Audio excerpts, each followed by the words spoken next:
네, 안녕하세요. 섬세한 안자입니다. 이번 시간에는 비슷한 뜻을 가졌지만 서로 미묘하게 다른 고을주자와 대륙주자의 차이점에 대해서 섬세하게 알아볼 건데요.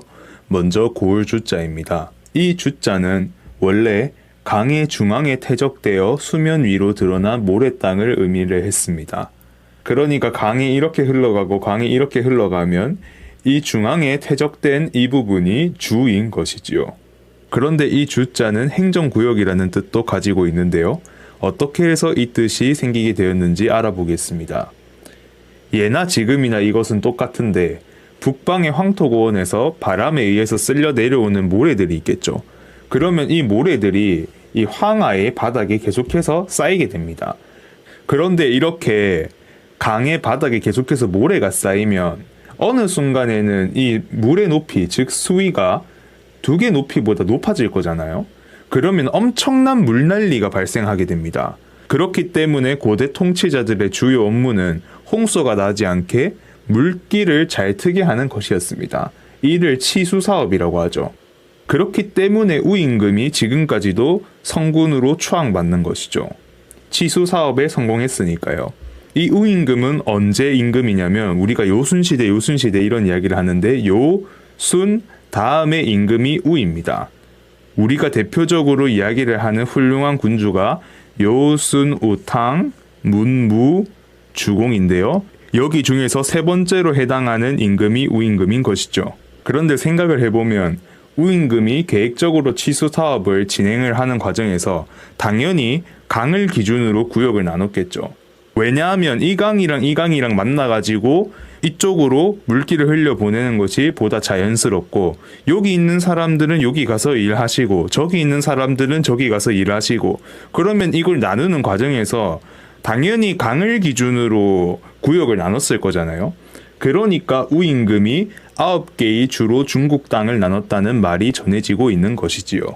그러니까 밑에 이런 말도 생겨나는 건데 제수와 하수 사이를 연주라고 이야기를 한다. 그러니까 위에 있는 사진에서 밑에 있는 게 이 제수가 되는 것이고 위에 있는 게 황하가 되는 것이죠. 그러면 이 제수와 황하 사이에 있는 이 땅이 주잖아요. 그렇기 때문에 우리가 얘를 연주라고 부른다. 이런 개념이 만들어지기 시작을 하는 것이죠. 그러니까 치수 과정에서 구역을 나눈다면 강을 기준으로 나눴기 때문에 이런 전통에서 행정구역의 단위로 이 주자가 사용되게 됩니다. 다음으로 물가주자를 살펴보겠습니다. 앞서 살펴봤던 고을주자가 지리를 나누는 데 사용되면서 본래의 의미를 나타내는 한자가 필요해지겠죠. 그렇기 때문에 고을주자에다가 왼쪽에 삼수변을 붙여서 이 물가주자로 분화가 된 것이고 본래 고을주자가 담당했던 강의 중앙에 태적되어 수면 위로 드러난 모래땅을 이 물가주자가 담당하게 된 것이지요. 그런데 이 주자도 점점 의미가 확장되어 가는데 이 항해술이 발달하면서 바다 건너편에 큰 대륙이 있다는 것을 사람들이 알게 됩니다. 그러면 당연히 바다로 둘러싸인 육지를 나타내는 개념이 새롭게 필요하게 되겠죠.